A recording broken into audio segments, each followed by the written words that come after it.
సజీవ యాగముగా తమ శరీరాలను దేవునికి సమర్పించుకున్నట. దేవుని కుమారులు దేవుని చేత కనబడినవారు. దేవుడు వారిని కన్నాడు. క్రీస్తు యేసు యొక్క రక్తాన్ని బట్టి దేవుడు కనడము జరిగింది. ఆ కనబడినటువంటి ఆ వ్యక్తులు సజీవ యాగముగా తమ శరీరాలను దేవునికి సమర్పించుకోవాలి. ఆ విషయాన్ని పౌలు రోమనటువంటి క్రైస్తవులకు తెలియజేస్తూ ఉన్నాడు. అపోస్తలుడైన పౌలు రోమీయులకు రాసిన పత్రిక 12వ అధ్యాయం 1వ వచనంలో ఈ విధంగా వ్రాయబడింది. కాబట్టి సహోదరులారా, పరిశుద్ధమును దేవునికి అనుకూలమునైన సజీవ యాగముగా మీ శరీరములను ఆయనకు సమర్పించుకోండని దేవుని వాత్సల్యమును బట్టి మిమ్మును బతిమాలుకొంచున్నాను. ఇట్టి సేవ మీకు యుక్తమై ఉన్నది. పౌలు తెలియజేస్తున్నటువంటి సమాచారము మన మనసులో నిలుపుకోవాలి. రోమనటువంటి క్రైస్తవులకు ఈ విషయాన్ని తెలియజేస్తున్నప్పటికీ ఈరోజు మన జీవితాల్లో కూడా ఇలాంటి ఉద్దేశంతో మనము క్రీస్తును బతకవలసినటువంటి ఆవశ్యకత ఎంతైనా ఉంది. ఏంటి పౌలు తెలియజేస్తున్నటువంటి విషయం ఏంటి అనే విషయాన్ని మనం పరిశీలిస్తే, కాబట్టి నా సహోదరులారా, పరిశుద్ధమును దేవునికి అనుకూలమైన సజీవ యాగంగా మీ శరీరమును ఆయనకు సమర్పించుకున్నాడని దేవుని వాత్సల్యతను బట్టి మిమ్మల్ని బతిమాలుకొంచున్నాను. దేవునికి సజీవ యాగంగా మన శరీరాలను సమర్పించాలి. అది పరిశుద్ధతో కూడినై ఉండాలి. అది దేవుని అనుకూలమైనటువంటి విధానమై ఉండాలి. పరిశుద్ధత లేకుండా, దేవుని యొక్క అనుకూలత లేకుండా మన శరీరాలను దేవునికి సమర్పించుకునేటువంటి విధానము జరగని పని. చాలామంది అనుకుంటారు, మనం ఏం చేసినా కానీ దేవుడు అంగీకరిస్తారులే అనుకుంటాడు. మనం ఏం చేసినా దేవుడు అంగీకరించడం. దేవుని యొక్క చిత్తాన్ని బట్టి, దేవుని పరిశుద్ధిని బట్టి మనం ప్రతి కార్యం చేసినప్పుడు అట్టి కార్యాన్ని బట్టి దేవుడు అంగీకరిస్తాడు. అందుకే శరీరము గురించి గ్రంథంలో మనకేం తెలియజేయబడుతుంది? దేవుడు మనల్ని సృష్టించాడు. ఈ శరీరములు దేవుడి ద్వారా మనకు అనుగ్రహించబడ్డాయి. ఇది మన సొత్తు కాదు, దేవుడు మనకు అనుగ్రహించాడు. ఈ దేహముతో మనం దేవుణ్ణి మహింపరచాలి. దేహంతో దేవుణ్ణి మహింపరచవలసిన ఆవశ్యకత ఉంది. ఒక వ్యక్తి క్రీస్తులకు వచ్చిన తర్వాత, క్రీస్తులు రాకముందు ఎలాంటి పరిస్థితి కలిగి ఉన్నాడు? ఈ దేహాన్ని విచ్చలవిడితనానికి, చెడు ఆలోచనలకి, తోకున్నటువంటి కార్యాలకి ఇది కొనసాగించాడు. ఈ శరీరాన్ని అనవసరమైనటువంటి జీవితం అది. దానివల్ల వచ్చినటువంటి ప్రయోజనం ఏమీ లేదు. దాని అంతము నిత్య నరకం. అలాంటి జీవితాన్ని మనము ఈ శరీరంలో కొనసాగించాం. మన హృదయం పాడైపోయింది, మన మనసు పాడైపోయింది. అంత పాడైపోయినటువంటి విధానం బట్టి మన శరీరాన్ని మనము నష్టపరుచుకున్నాం. క్రీస్తులోకి వచ్చిన తర్వాత ఈ శరీరము దేవుని కోసం వాడబడాలి. దేవుని యొక్క పరిశుద్ధత నిమిత్తము, దేవుని యొక్క చిత్తము నిమిత్తము వాడబడాలి. ఈ శరీరాన్ని నీ ఇష్టానుసారంగా నేను వాడుకుంటాను, నా ఇష్టానుసారంగా వాడుకుంటానని నువ్వు అంటే నీవు దేవుని యొక్క మార్గం నుంచి తొలగిపోయిన వాడివి. దేవుడు నీకు ఇచ్చినటువంటి ఈ అవకాశాన్ని సద్వినియోగం చేసుకోవాలి. చాలామంది ఈ విషయాన్ని గ్రహించలేక యేసుక్రీస్తులో బాప్తిసం పొందితే పరలోకం వెళ్తామనేటువంటి ఒక భ్రమలో నిలిచిపోతారు. ఆ భ్రమ జీవితాంతం కొనసాగింది. ఈ హృదయమందు మనసు జరగాల్సిన అపవిత్రతను బట్టి వాళ్ళ శరీరం ద్వారా ఆ క్రియలు జరిగిస్తూ ఉంటారు. దానివల్ల వాళ్ళు ఎదగరు, ఎదుటి వ్యక్తిని ఎదిగేట్లు సహాయం చేయరు, సహకరించరు. వాళ్ళు నష్టపోతారు, ఎదుటి వ్యక్తిని నష్టపరుస్తారు. అది వాళ్ళ జీవిత విధానం. కానీ దేవుని యొక్క వాక్యాన్ని బట్టి మనం నేర్చుకోవాల్సిన విషయం ఏంటంటే, పౌలు తెలియజేసిన విషయం ఏంటంటే, 1 కొరింథీ పత్రిక 6వ అధ్యాయము 19 నుంచి మనం 20 వచనం చదువుకుంటే, అక్కడ ఈ దేహము యొక్క ప్రాముఖ్యతను గ్రంథం తెలియపరుస్తుంది. పరిశుద్ధాత్ముడు ఈ మాటలు మనకు తెలియపరుస్తున్నాడు. మీ దేహము దేవుని వల్ల మీకు అనుగ్రహింపబడింది. ఈ అవగాహన మనకు అవసరం. దేహం అనేది మనం తెచ్చుకుంది కాదు, లేదా మన తల్లిదండ్రుల ద్వారా వచ్చింది కాబట్టి మన తల్లిదండ్రులు ఇచ్చింది కాదు, దేవుడిచ్చింది. ఈ అవగాహనతో బ్రతకాలి. ముందు దేవుడిచ్చిన దాన్ని దేవుడికి అనుకూలంగా ఎలా మలచాలో మనం గ్రహించినప్పుడే దాన్ని అలా మలచగలం. మీలో ఉన్న పరిశుద్ధాత్మకు ఆలయం ఉన్నది మీరు పౌలు ప్రశ్నిస్తున్నాడు. మీ దేహములు దేవుళ్ళ మీకు అనుగ్రహింపబడి మీలో ఉన్న పరిశుద్ధాత్మకు ఆలయమై ఉన్నది దేహము. కాబట్టి దేహము పరిశుద్ధాత్మను నివసించడానికి ఒక ఆలయంగా దేవుడు అమర్చాడు ఈ దేహాన్ని. కాబట్టి ఆలయం ఎలా ఉండాలి? పరిశుద్ధంగా ఉండాలి, పవిత్రంగా ఉండాలి.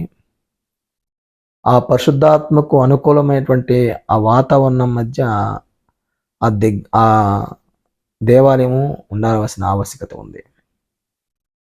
ఒకవేళ లేకపోతే పరిశుద్ధాత్మలో నివసించడు.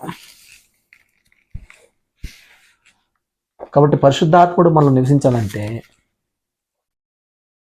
దేవునికి అనుకూలంగా, దేవునికి పరిశుద్ధంగా అలాంటి వాతావరణాన్ని ఈ దేహమందు ఎప్పటికప్పుడు జరిగిస్తూ ఉండాలి. అందుకు పౌలు అంటున్నాడు, మీరు మీ సొత్తు కారు, విలువ బట్టి కొనబడిన వారు కనుక మీ దేహంతో దేవుణ్ణి మహింపరచండి. ఇది మనం చేయాల్సిన పని. దేహంతో దేవుణ్ణి ఏం చేయాలి? మహింపరచాలి. కానీ ఏం చేస్తున్నాము? పెదవులతో మహింపరుస్తున్నాం. అంటే పెదవులతో వచ్చేటువంటి మాటలు జీవితము వేరేంది.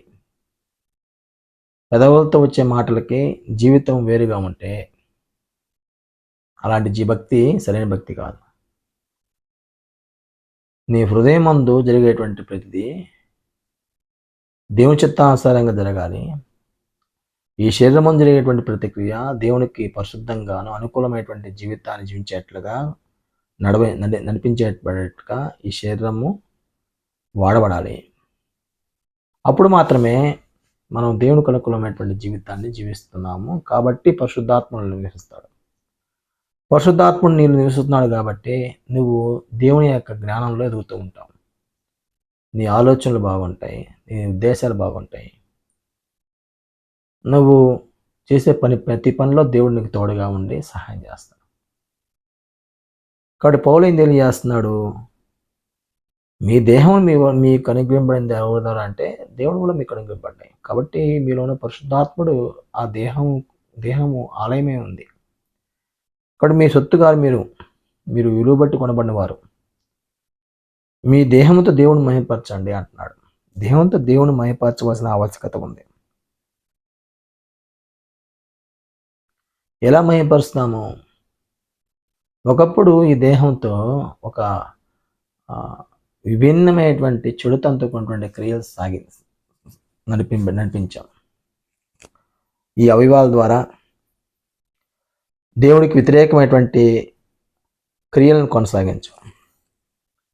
అలాంటి జీవితం నుంచి మనం వెళ్ళి దేవుడు కోరుకునేటువంటి జీవితాన్ని, దేవుడు ఆశించేటువంటి ఫలాల్ని మనం ఈ శరీరమందు ఫలించాలి. అందుకే రోమీయులకు రాసిన పత్రిక 6వ అధ్యాయం 11వ వచనంలో ఈ విధంగా వ్రాయబడింది. మరియు మీ అవయవములను దుర్నీ సాధనలుగా పాపంకు అప్పగింపకూడదు. ఇక్కడ మరలా మీరు ఆ పాపకు సంబంధించినటువంటి వాటి వైపు మీరు వెళ్ళొద్దు. మీ అవయవాలు దుర్నీతి సాధనాలు చేయొద్దు. కాబట్టి మీరు దేనికి సాధకం చేయాలంటే మీ అవయవాలు దుర్నీతి సాధకం నుండి తప్పించి నీతికి సాధకం చేయవలసినటువంటి ఆవశ్యకత ఉందని చెప్పి గ్రంథకర్త బోధిస్తూ ఉన్నాడు.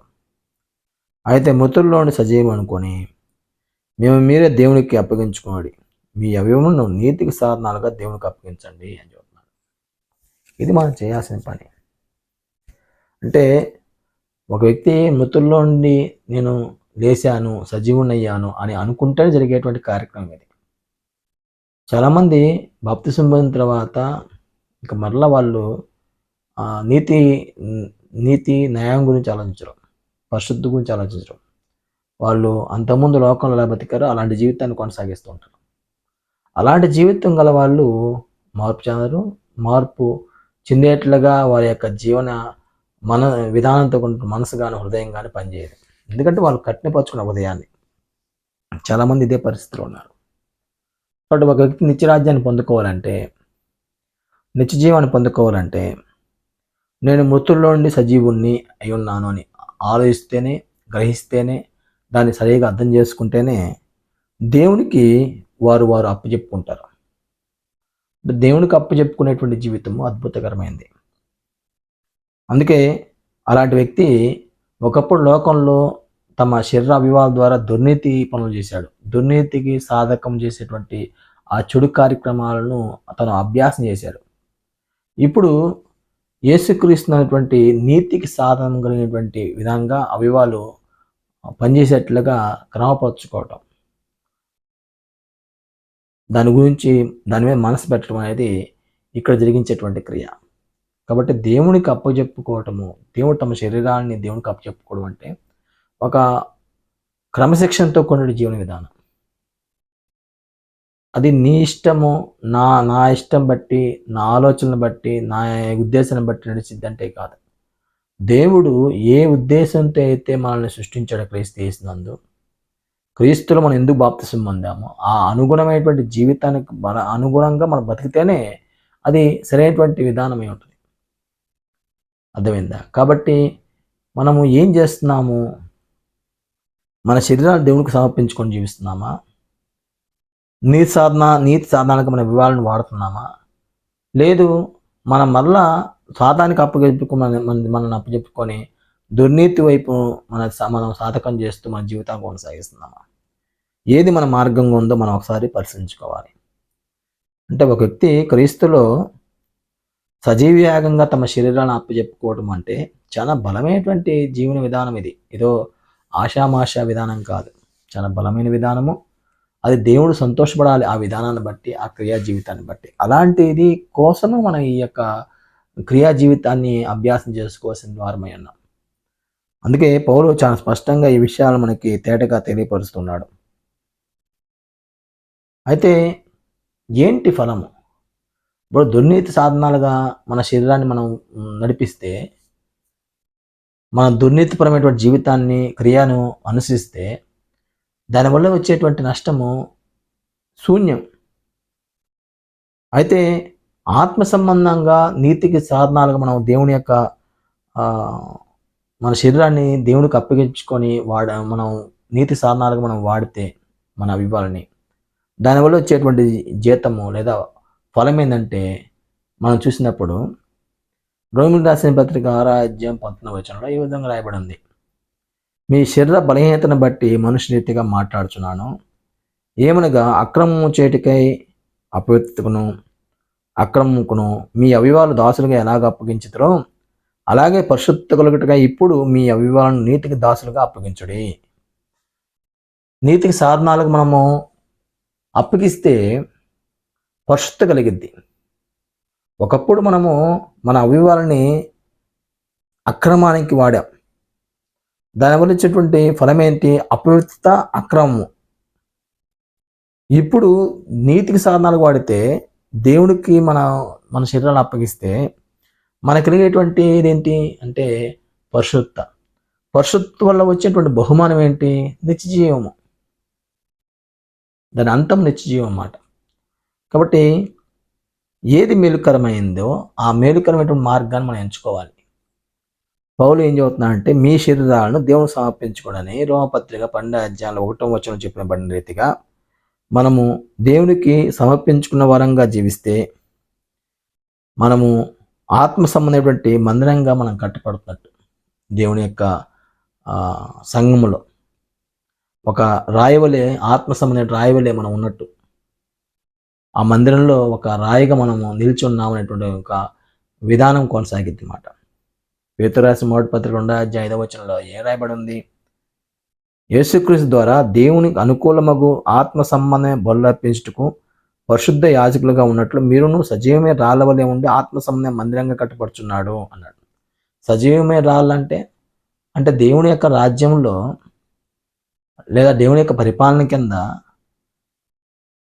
దేవుడికి అర్పించుకొని, తమ శరీరాన్ని దేవుడికి అర్పించుకొని నీతికి సాధకం చేయటువంటి అవయవాలుగా వారి క్రియలు కొనసాగిస్తూ ఉంటే, వారికి దేవునికి పరిశుద్ధతోనూ అనుకూలమైనటువంటి జీవితాన్ని జీవిస్తూ ఉంటే వాళ్ళు సజీవమైనటువంటి రాళ్ళు. వాళ్ళు దేవుని యొక్క మందిరంలో, ఆత్మసంబంధ దేవుని యొక్క మందిరంలో ఒక సజీవమైన రాయిగా నిలుస్తారు.